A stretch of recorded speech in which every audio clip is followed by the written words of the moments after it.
সাউন্ডটা ভালো হবে। আমরা আজকে এবিটিএফের পক্ষ থেকে, অল বেঙ্গল ট্রান্সফার ফোরামের পক্ষ থেকে মধ্যশিক্ষা পর্ষদ এবং বিকাশ ভবনে এসেছিলাম।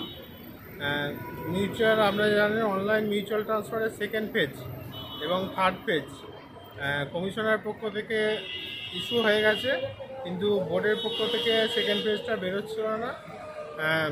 আমরা আধিকারিকদের সঙ্গে আজকে আলোচনা করলাম, সেকেন্ড পেজটা খুব তাড়াতাড়ি বেরিয়ে যাবে এবং থার্ড পেজও খুব তাড়াতাড়ি বেরোনোর সম্ভাবনা আছে।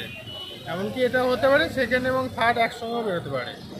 এছাড়াও কনফার্মেশন বিষয়ে আমরা আলোচনা করলাম, ওনারা আশ্বস্ত করেছেন কনফার্মেশন নিয়ে কোনো সমস্যা হবে না ট্রান্সফারের ক্ষেত্রে। এবং কনফার্মেশনের জন্য যে গতকালের একটা অর্ডার বেরিয়েছে মধ্যশিক্ষা পর্ষদ থেকে, সেটা কনফার্মেশন বিষয়টি অতি দ্রুত সম্পন্ন করার জন্য বোর্ড তৎপর।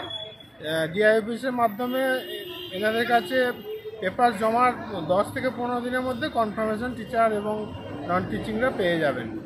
এছাড়াও আমরা বিকাশ ভবনে গিয়েছিলাম, বিকাশ ভবন সূত্রে কিছু তথ্য পেলাম যে ট্রান্সফারের বিষয়ে কয়েকটি গুরুত্বপূর্ণ কাজ চলছে অনলাইন পোর্টালে, যেগুলো সমস্যা আছে সেগুলো দ্রুত সমাধানের জন্য। এবং আরেকটি অবশ্য খবর আছে, যেটা হচ্ছে জেনারেল ট্রান্সফার এবং ডিস্ট্রিক্ট ট্রান্সফার এই মুহূর্তে কোনো আপডেট নাই, অথচ স্পেশাল গ্রাউন্ড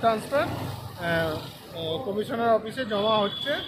আমরা অল বেঙ্গল ট্রান্সফার ফোরামের পক্ষ থেকে আগামী 29শে ডিসেম্বর ভিক্টোরিয়া পার্কের ময়দানে একটি ট্রান্সফার সংক্রান্ত বৃহত্তর পদক্ষেপ নেওয়ার জন্য আমরা একটা মিটিং আহ্বান করেছি, সকলে যোগদান করুন।